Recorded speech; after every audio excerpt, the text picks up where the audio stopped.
बोलिए सतगुरु बंदी छोर कबीर साहेब की जय। संत समाज की जय। भक्तजनों की जय। साहेब बंदगी, साहेब बंदगी, साहेब बंदगी। आज का जो चर्चा का विषय है वो सतगुरु कबीर बीजक की रमैनी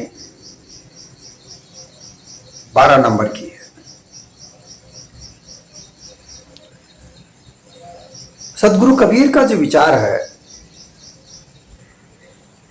मानव मात्र के लिए है। वो किसी का विरोध करते नहीं है और ना ही किसी मतपंथ से उनका वैरभाव है।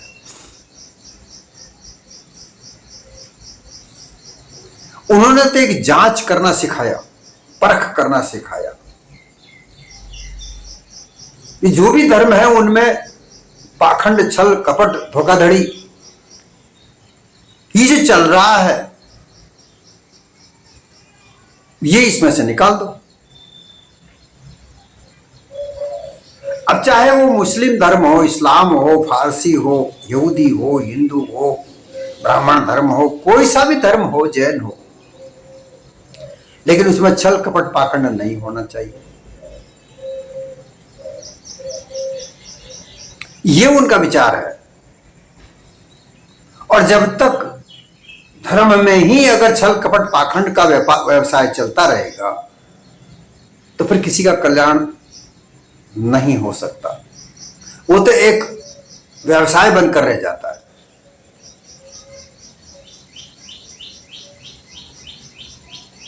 धर्म की दृष्टि एक समदृष्ट दृष्टि होती है। समदृष्टि बगैर समदृष्टा के हम मानवता को मानवता से नहीं मिला सकते। आजकल के वातावरण में भी सतगुरु कबीर का विचारधारा बहुत महत्वपूर्ण है। जहां धर्म को लेकर उतंडता, वितंडता, मार काट, छल कपट, ये धर्म ठीक नहीं है, वो धर्म ठीक नहीं है, केवल हमारा धर्म। आज जगह जगह धर्म के नाम से प्रदर्शन, दिखावा, राजनीति ये जो खेली जा रही है। अगर कोई समदृष्टा की बात करता है तो सीधा उस पर अटैक किया जाता है। ये अमुक धर्म का आदमी है, ये उसका चमचा है, ऐसे शब्दों का प्रयोग किया जाता है। ये उसका दल्ला है। ये बात तुम्हारे ऊपर भी तो लागू हो रही है। जो तुम ऐसा कहने वाले लोग हो, ये बात तुम पर भी लागू होती है कि तुम भी किसी के दल्ले हो, तुम भी किसी के बहकावे में आकर के धर्म के नाम पर इस तरीके का प्रचंड कर रहे हो।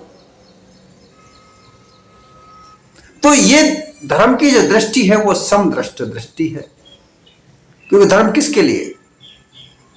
धर्म की व्यवस्था अगर बनाई है, अर्थ धर्म काम मोक्ष के 4 पदार्थों का जो निराकरण हमने किया है, धर्म नाम का पदार्थ है वो क्या है? क्या अलगाववादी है? अगर कोई तुम्हारा विरोध करता है तो उसको मार काट के भगा दो, खत्म कर दो, ये वो धर्म कहता है क्या? ये सब बातें सतगुरु कबीर के समय में भी थी।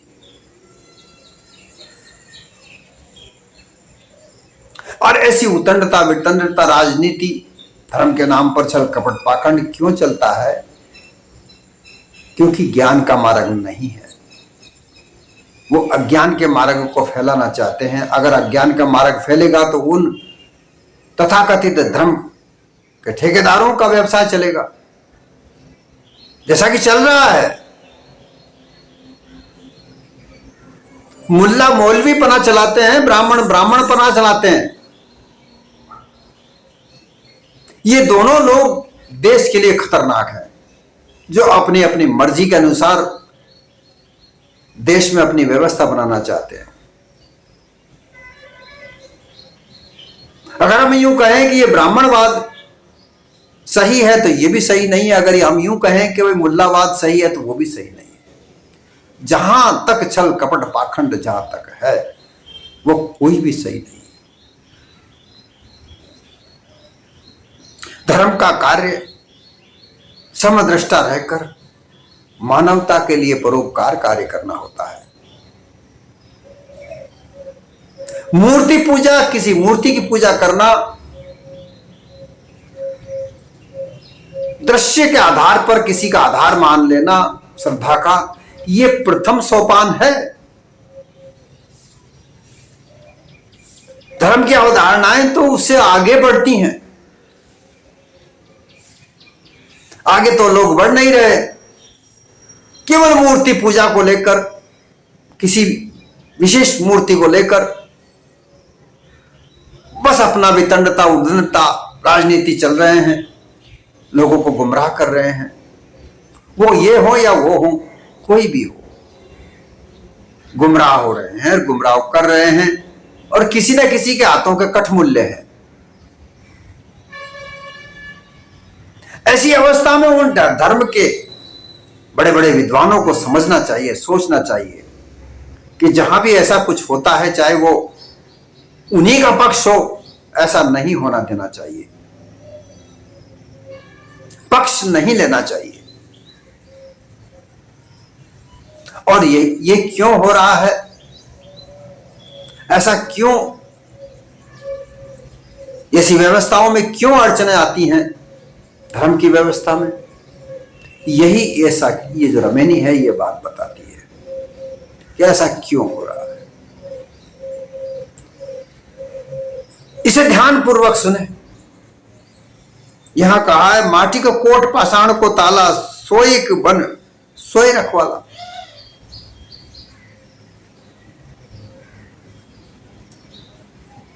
सो बन देखत जीव हैराना, ब्राह्मण वैष्णव एके जाना। जो किसान किसानी करई, उपजे खेत बीज नहीं परई। छाण देव नर झेल की झेला, बूढ़े दो गुरु और चेला। तीसर बूढ़े पार्थ भाई, जिन बन दाहे दाव लगाई। भूखी भूखी कुकर मर गयो, काज न एको सियार से भयऊ। मुंह से बिलाई एक संग कहू कैसे रह जाए। अचरज एक देखा है संतों, हस्ती सी नहीं खाए। ये इसलिए हो रहा है, सब गुमराह हो रहा है। कैसे हो रहा है, देखिए बात करते हैं। माटी के कोट पसाण के ताला, ये नरदेह मिट्टी की बनी हुई है। नरदेह में चेतन स्वरूप जीव वास करता है, इसके बगैर ये मृतक है, मिट्टी है। और इसमें जब तक ये चेतन स्वरूप जीव है, जब तक ये चल रहा है जीवन इसका, मानव का, और बड़ा उत्तम देह है, सर्वश्रेष्ठ देह है, सर्वसामर्थ्य देह है। इस मानव देह ने ही इस संसार को परिष्कृत किया है, पुरस्कृत किया है, विकसित किया है। क्या क्या हम उपमा दें, बहुत सारी उपमाएं हमारे सामने आती हैं। इसलिए जो भी कुछ कर रहा है ये मानव कर रहा है। मानव को लेकर हर जगह यही बात आती है। सारे धर्म ग्रंथ पंथ मानव को अति उत्तम कहते हैं।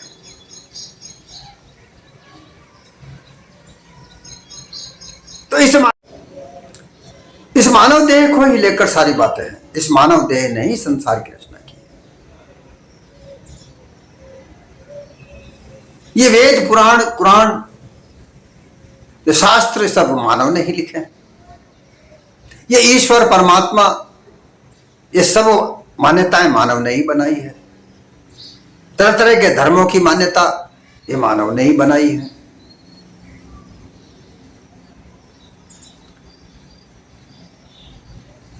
लेकिन इस मानव देह जो मिट्टी की देह है, पाषाण का ताला अर्थात पत्थर का ताला लगा हुआ है, अर्थात जड़ बुद्धि का ताला लगा दिया गया। बुद्धि का आधार होता है जड़ बुद्धि।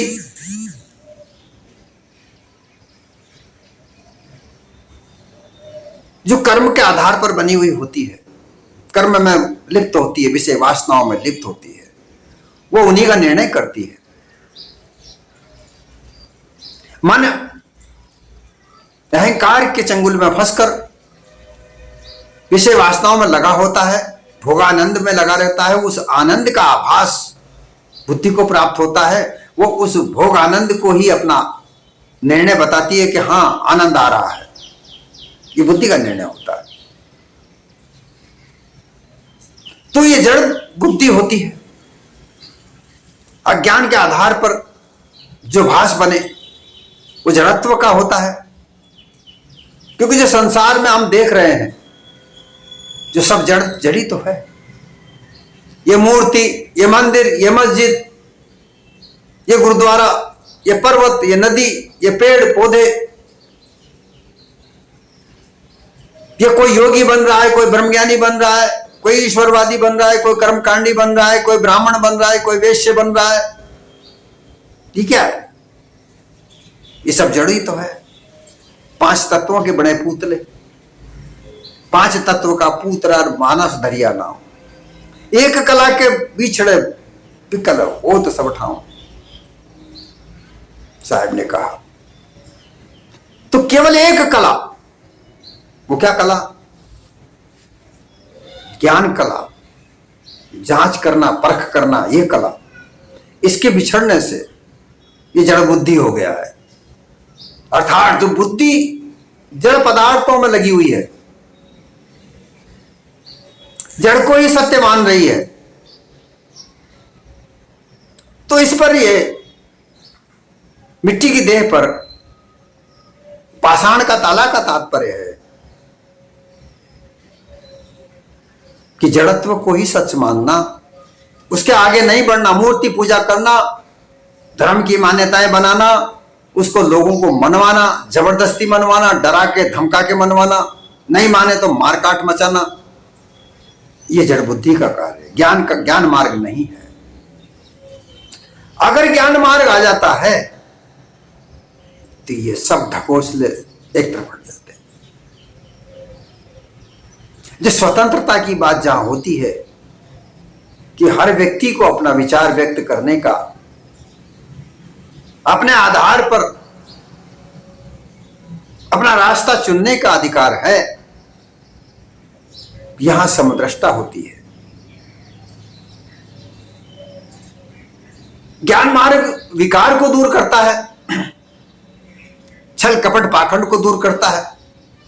अज्ञान मार्ग छल कपट पाखंड को ही सही मानता है। तो फिर चोर चकार लुटेरे डाकू इनको क्यों मुजरिम करार दिए देते हो भाई? वो तो रात को गुपचुप आकर के लूट खसोट करते हैं, तुम तो धर्म के नाम पर लूट खसोट करते हो। मैं एक धर्म की बात नहीं कर रहा हूं। तो ये सब अज्ञान का मार्ग है, जहां पर जड़ बुद्धि का ताला लगा हुआ है। जड़ बुद्धि का ताला लगा होने से ज्ञान मार्ग नहीं होता। ज्ञान मार्ग जब होता है तो मानवता जागृत होती है, अमानवीय कार्य समाप्त हो जाते हैं। जड़ बुद्धि का ताला जहां है वहां अमानवीय कार्य धर्म के साथ जोड़ दो तो फिर क्या रह जाएगा? कुछ रह नहीं जाता। सोई रखवाला वन कहते हैं जंगल को। अब यहां जंगल की बात जहां आती है तो वाणी का जाल फैला रखा है, वाणी का जंगल बना हुआ है। तरह तरह की वाणियों के आधार पर ग्रंथ, मत, पंथ, संत बना बनाकर कितने ही ग्रंथ लिख दिए, कितने ही शास्त्र लिख दिए, कितने आधारणाएं, कितने धारणाएं, मत पंथों के आधार पर मान्यताएं ये सब वाणियों के वाणियां ही तो हैं। अब इन वाणियों को बनाने वाला रखवाला कौन है? जंगल का रखवाला कौन होता है? पैरू। तो यहां पहरेदार कौन है? वही वाणी रचने वाले, वही मंत्र पंथ के ठेकेदार। वो अपनी अपनी वाणियों को जबरदस्त तरीके से कहते हैं, फिर वो उनके टीकाकार बनते हैं, उनका विस्तार होता है, और उसी विस्तार में सारा संसार लदा जा रहा है, ढोए जा रहे हैं उस परंपरा को। और फिर उसमें झूठ इतना, लाखों करोड़ों साल पहले की बात ऐसा भी है जिनका कोई प्रमाण नहीं मिलता।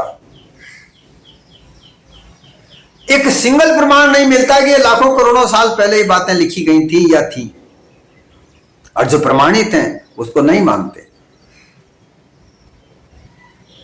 तो इस मार्ग को क्या कहोगे? जड़ बुद्धि का ही तो मार्ग है, ज्ञान का मार्ग नहीं है। और बिना ज्ञानी मार्ग के ये जड़त्व खत्म नहीं होता। ये जो संसार देख रहा है ये बदलाव लाता रहता है। इसमें जो दिखता है वो कोई व्यक्ति अच्छे कपड़े पहनकर अपने शरीर को उज्जवल करके सामने आता है, हमें इससे पता नहीं लगता कि उसके मन में क्या विचार है। उसके मन के विचार तो तब पता लगेगा जब उससे वार्ता होगी, उसकी जांच परख होगी, तो पता लगेगा कि उसके हृदय में क्या है। और लोग कहते भी हैं, लोगों ने बताया भी है कि ये संसार सपना है, ये झूठा है, ब्रह्म सत्य जगन मिथ्या, ये कहते भी हैं। जब जगत मिथ्या है तो भाई ये मूर्ति पूजा, ये मंदिर, ये मस्जिद, क्यों? इनके लिए क्यों झगड़े, क्यों फसाद, क्यों मारकाट, क्यों उतंडता, क्यों राजनीति? ये बात हमारे समझ में नहीं आती, क्योंकि जहां ऐसी व्यवस्थाएं हैं वहां कहीं ना कहीं लोभ लालच फंसा पड़ा है। और ये रास्ता सभी को जड़त्व की ओर ले जाता है। जो ऐसा करने वाले रखवाले हैं वो खुद जड़ बुद्धि में फंसे पड़े हैं। उन्हें धन चाहिए, धन के लिए कर रहे हैं। जो भी कुछ किया जाता है धन के लिए किया जाता है, और इसके अलावा कोई फल नहीं मिलता। सोबर देखत जीव डराना, ब्राह्मण वैष्णव एक ही जाना। ऐसी वाणी जाल को देखकर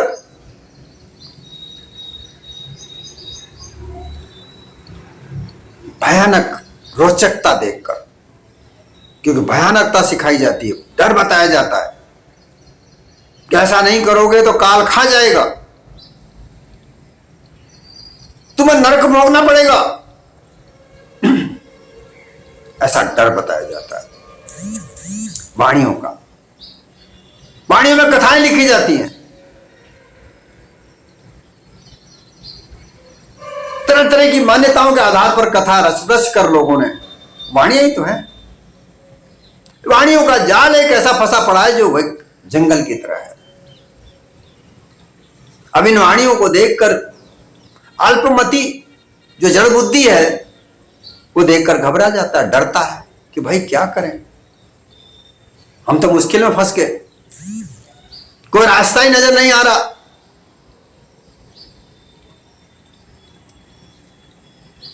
मानव देह उत्तम है, लेकिन उत्तम कब है कि उसमें मानव गुण हो। पशु गुणों के आधार पर मानव उत्तम हो ही नहीं सकता। इसलिए सदगुरु कबीर ने कहा कि मानव तेरे गुण बड़े, मांस ना आवे काज, हाड़ ना आभूषण बने, चाम ना बाजे बाज। पशुओं के तो मांस भी काम आते हैं, हाड़ भी काम आते हैं, चमड़े की भी ढोल ढाल बनते हैं, तुम्हारा कोई काम नहीं आता। तुम्हारा काम आता है तो गुण से गुण है। गुण की वजह से लोगों ने आविष्कार किए तरह तरह के।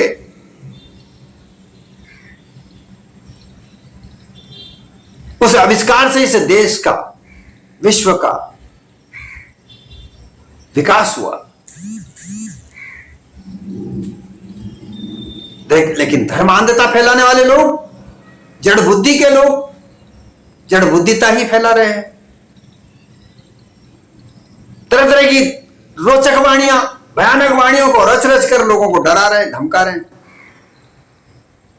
लोगों को जबरदस्ती आकर्षित कर रहे हैं। भाई, तुम्हारा धर्म नाम का कोई वस्तु सड़ रही है क्या, जो तुम उसको बेचने के लिए तुम प्रदर्शित कर रहे हो? यह केवल एक राजनीति हो सकती है।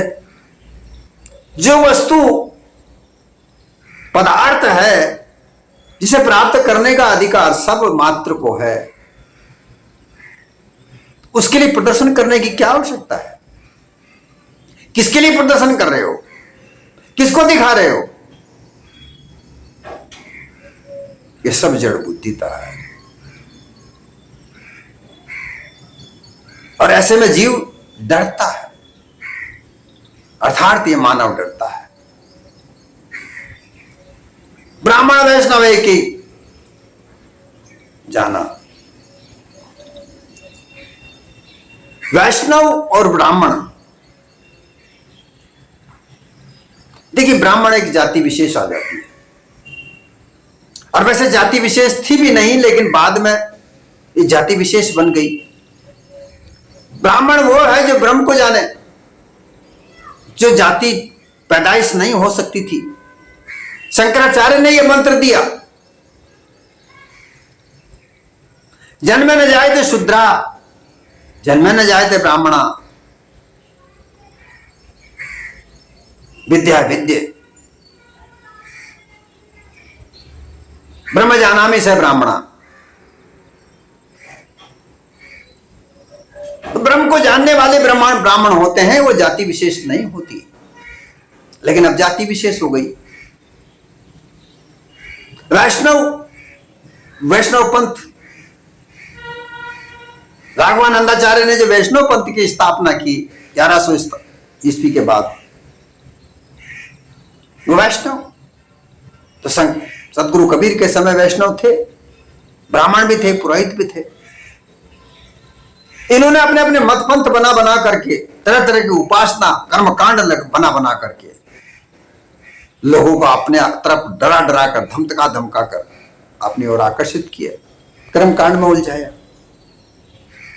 ये सब एक ही हैं, इनमें कोई दूसरा नहीं है। ये सब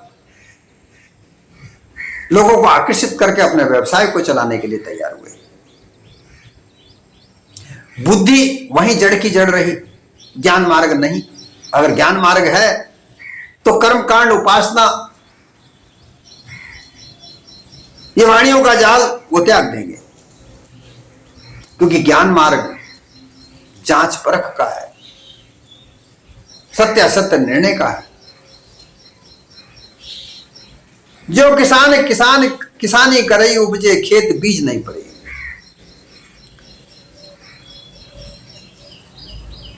जड़ बुद्धि का कार्य वैसा ही है जिस तरीके से किसान खेती करता है, खेत को साफ करता है, समतल करता है, घास फूस निकालता है, फिर उसमें बीज डालता है तो बीज उगता है।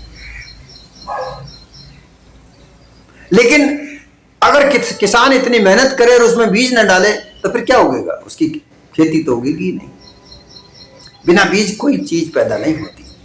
लेकिन यहां जड़ बुद्धि में क्या है कि बिना खेत किए, बिना बीज डाले ही खेती करना चाहते हैं।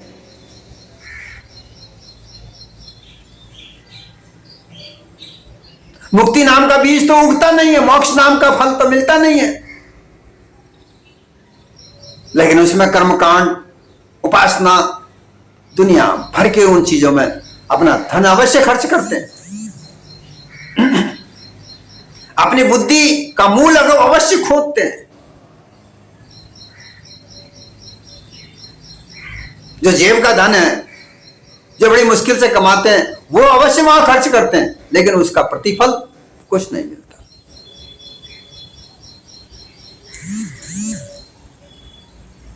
और वो जड़ बुद्धि का बनाए हुआ मत पंथ धर्म, उनके ठेकेदारों को अवश्य फल मिलता रहता है।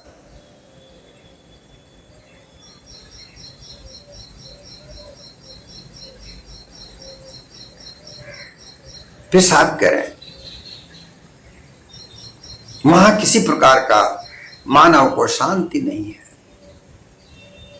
मोक्ष नहीं है, स्थिरता नहीं है, चंचलता नहीं मिटती मन की।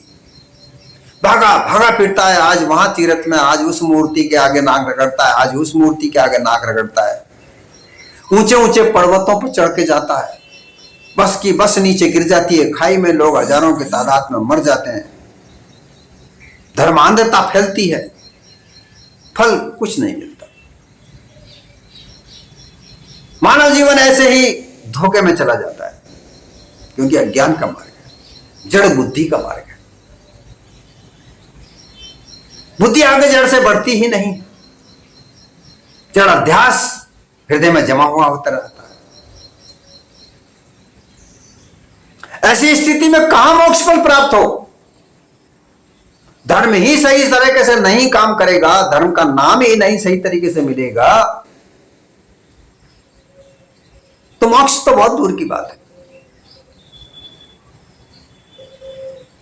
आजकल क्या चल रहा है हम देख रहे हैं, यही तो है। धर्म के नाम पर कितने ठग विद्याएं चल रही हैं। लोगों को घर में घुस घुस कर लोगों को धर्म के नाम से ठग लिया जाता है।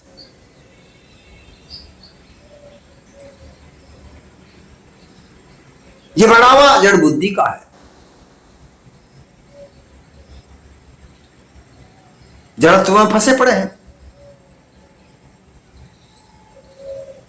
समझ ही नहीं रहे कि ये जड़ बुद्धि हमें कहां ले जा रही है। और लोग लगे हुए अंधता में, अंधश्रद्धा में। श्रद्धा का नाम तो लेते हो,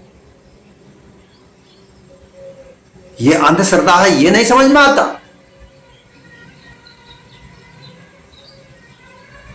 श्रद्धा वहां है जहां परोपकार है।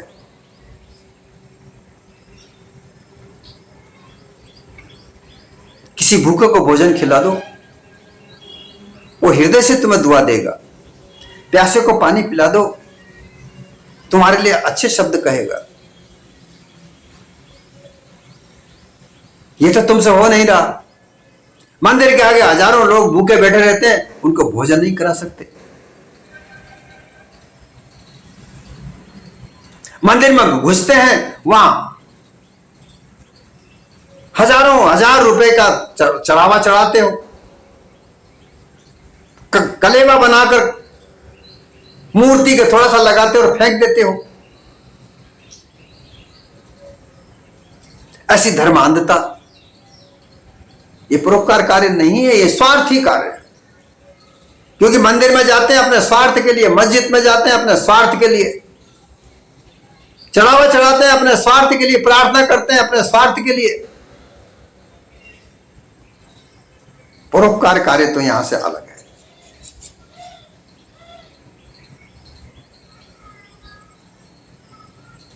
इसलिए सदगुरु कबीर कहते हैं, छाण देव नर झेली की झेला, बूढ़े देव गुरु और चेला। झेली की झेला, मैंने अभी कहा थोड़ी देर पहले कि अगर किसी मतपंथ की कोई बुराई कर दो, उसकी बुराई समझा दो, बता दो, तो लोग कहते हैं, वितंड लोग क्या कहते हैं कि ये उसका चमचा है, ये उसका दल्ला है। तुम भी तो किसी के दल्ले होंगे, तुम भी तो किसी के कहने अनुसार। देखा जाता है, हम सामने देखते हैं नौजवान लड़के जिनको धर्म के नाम का कोई पता नहीं है कि धर्म होता क्या है, वो रोड पर चढ़कर आतंक मचाते हैं, धर्म के नाम पर फसाद करते हैं। इसका तात्पर्य यह है वो किसी के कहने के आगे चल रहे हैं, किसी के निर्देश में वो काम कर रहे हैं। दूसरों को तो तुम दल्ला बताते हो, दूसरों को तुम चमचा बताते हो, तुम क्या हो, अपने तरफ भी तो देखो। धर्म का ये कार्य है कि धर्म के नाम पर किसी को मार दो, काट दो, फूंक दो।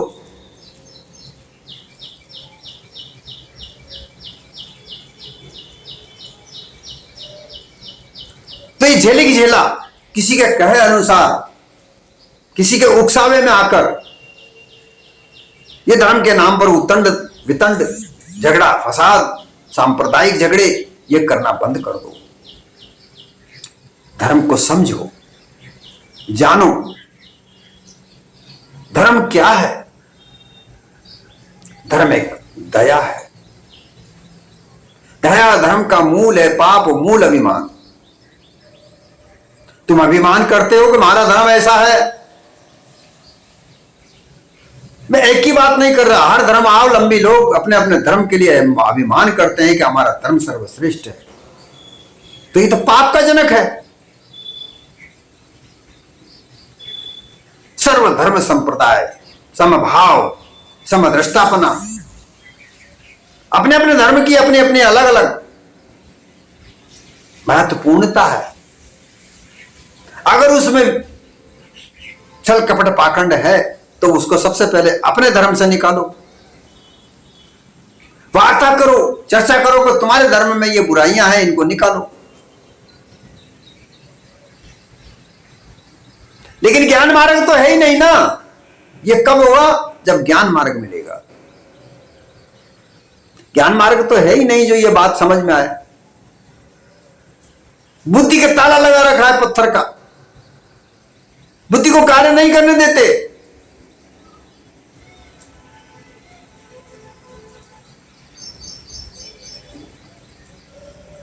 इसलिए साहब यहां कह रहे हैं झेली की झेला छोड़ दो, अपने आप को जानो।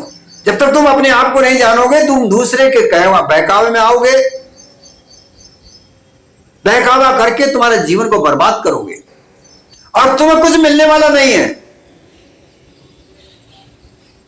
तुम खुद देख लो, तुमने कितने झगड़े फसाद किए, अपने जीवन पर मरने मारने पर रहे, और आज जब प्रतिफल मिला तो किन लोगों को मिल रहा है ये भी तुम सामने देख लो। कहने सुनने की बात ही नहीं है, जांचने की बात है। जांच लो, परख लो, तुम्हारे सामने है।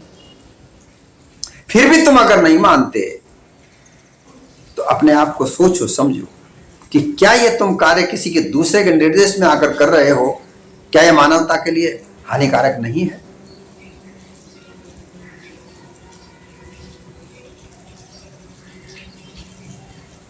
विचार करके देखो, कभी शांत मन चित्त से विचार करके देखो।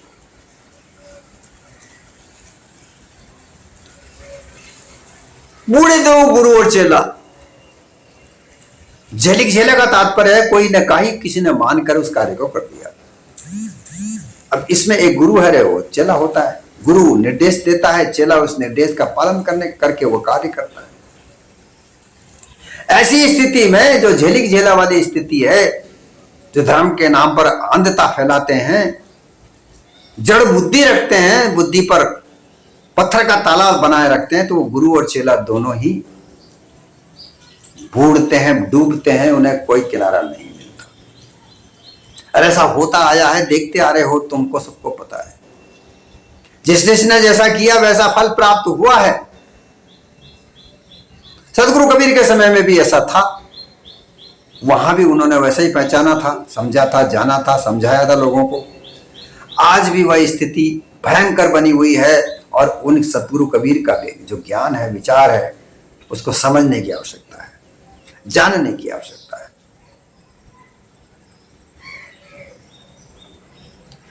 तीसरे बूढ़े पार्थ भाई, जिन बन ढाड़े दवा लगाई। गुरु और शिष्य मत पंथ के अलग अलग हैं। कोई गुरु होता है वो किसी पंथ का होता है, कोई किसी पंथ का होता है। लेकिन वो गुरु कहां से प्रेरणा लाया, उसे प्रेरणा कहां से मिली? अपने गुरु से। गुरु शिष्य प्रणाली चली आ रही है,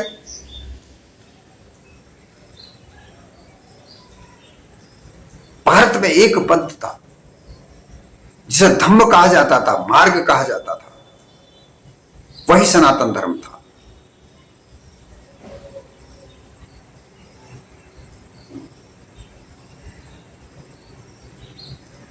ना वेरेन वेर संबंधिता,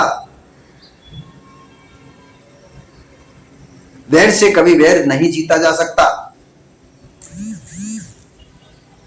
निर्वैरेण वैर संबंधिता, निर्वैर स्थिति में रहकर ही वैर को जीता जा सकता है। एष धम्मो सनातन, ये भगवान बुद्ध ने कहा था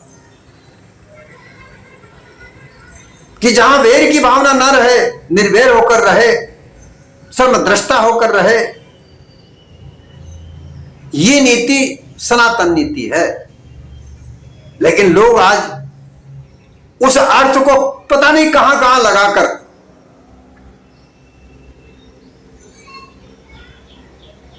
तरह तरह के मत पंथों का निर्माण करके केवल अपना व्यवसाय चला रहे हैं। तो यहां पारथ नाम आया, पारथ का ताप है, तीसर बूढ़ पारथ, पारथ पारधी का नाम, पारधी का मतलब है शिकारी।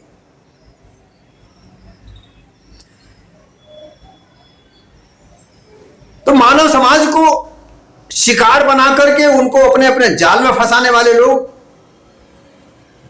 वो पारधी, वो डूबते जा रहे हैं और डूबेंगे। जिन बन डहा है दवा लगाई, जिन लोगों ने ये वाणी जाल को आगे बढ़ाया, दवा लगाई अर्थात आग की तरह फैलाई, अनुमान कल्पना की वाणियों को लिख लिख कर प्रसारित किया, उन वाणियों को टीका करके और तरीके से लिखकर दावानल की तरह जंगल में आग लग जाती है, उसे दावानल कहते हैं, आग्नि की तरह फैलाई। वो सब बूढ़े, उन्हें किसी को किनारा नहीं मिला कि हम देख रहे हैं, हम देखकर जान रहे हैं, पहचान रहे हैं। लेकिन वो कब समझ में आएगा? जब जड़ बुद्धि का ताला खोलकर उस बुद्धि को ज्ञान मार्ग में प्रवेश किया जाएगा।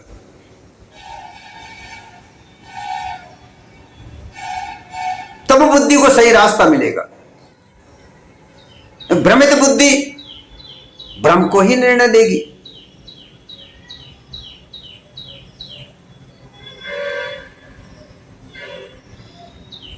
भूख भूख कुकर मर गयो, काज ना एको सियार से भयो।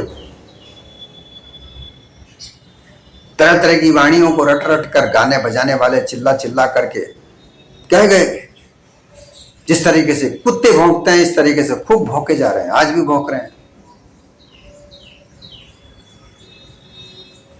सियार जंगल का कुत्ता, वो चुपचाप रहते हैं, वो भी समय समय पर कू कू करते हैं। कुत्ते तो आए दिन हम देखते हैं जगह जगह भौंकते रहते हैं, लेकिन सियार रात में आकर समय पर भौंकते हैं। इनसे भी कोई काम नहीं हुआ। जो मत पंथ को चलाने वाले लोग, जिन्हें कभी कभी बुलाते हैं आदर सत्कार से, जो रोज के भौंकने वाले कथावाचक लोग, कभी कभी लोगों को, विशेष लोगों को बुलाने वाले लोग, इनसे कभी मोक्ष का पद नहीं प्राप्त हुआ, ज्ञान मार्ग नहीं मिला। ज्ञान मार्ग मिले तभी तो मोक्ष मिले, परंतु नहीं मिला। देखिए, कथावाचक लोग अपना स्वार्थ कार्य करता है, उसको परमार्थ से कोई मतलब नहीं है। उसे तो पैसा मिल रहा है, 5-5 लाख 10-10 लाख रुपए एक दिन के मिलते हैं, तो बड़े चाव से करेगा ना वो कहानी को। वही कहानी, एक रटी रटाई घिसी पिटी कहानी को वो सुनाता रहता है। लोग मस्त होते हैं, सुनते हैं, नाचते हैं, कूदते हैं, रोते हैं, पीटते हैं, जेब में से निकाल निकाल कर धन देते हैं। लेकिन मिलने के नाम पर, प्राप्ति के नाम पर वो थोड़ी देर कथा में मस्त हो जाते हैं, फिर घर पर आकर वही रोना, शांति प्राप्त नहीं हुई, मोक्ष प्राप्त नहीं हुआ, कुछ प्राप्त नहीं हुआ, क्योंकि बुद्धि पर जड़ का ताला लगा हुआ है,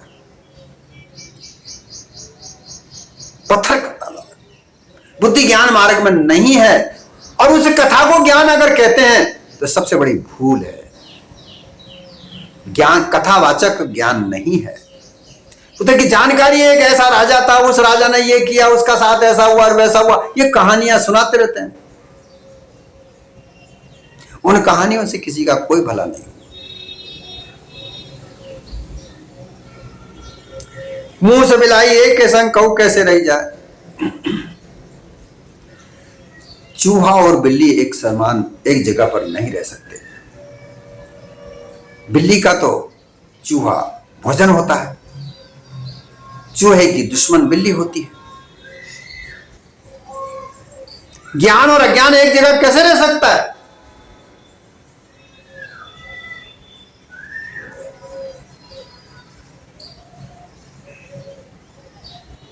धर्म के नाम पर अधर्म कैसे रह सकता है?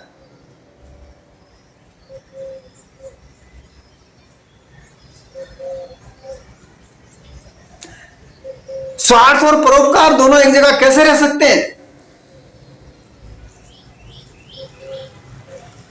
एक ही रहेगा तभी काम चलेगा। जनमानस कल्याण कार्य परमार्थ रहने पर ही होगा। स्वार्थ जहां होगा, धन कमाने का व्यवसाय चलेगा। अज्ञान जहां होगा, जड़ बुद्धि पर ताला लगा रहेगा।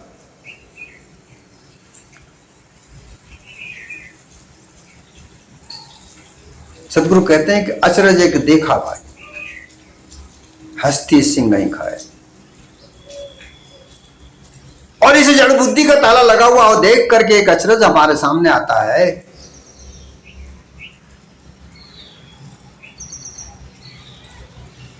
प्रासंगिक रूप से हम देखते हैं, यथार्थ रूप में हम देखते हैं तो शेर हाथी को मार देता है।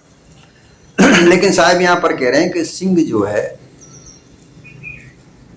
उसे हाथी मार देता है। अर्थात ये मन का सारा प्रपंच है। ये मन ने जीव को मार रखा है। जीव को अपने निज स्वरूप की प्राप्ति में जड़ अध्यास का ताला लगा रखा है। ये मन जड़ अध्यास में फंसा पड़ा है, भोग पदार्थों में, सांसारिक सुखों में। इसके अलावा और आनंद मानता ही नहीं है। बुद्धि भी उसे आधार पर निर्णय करती है।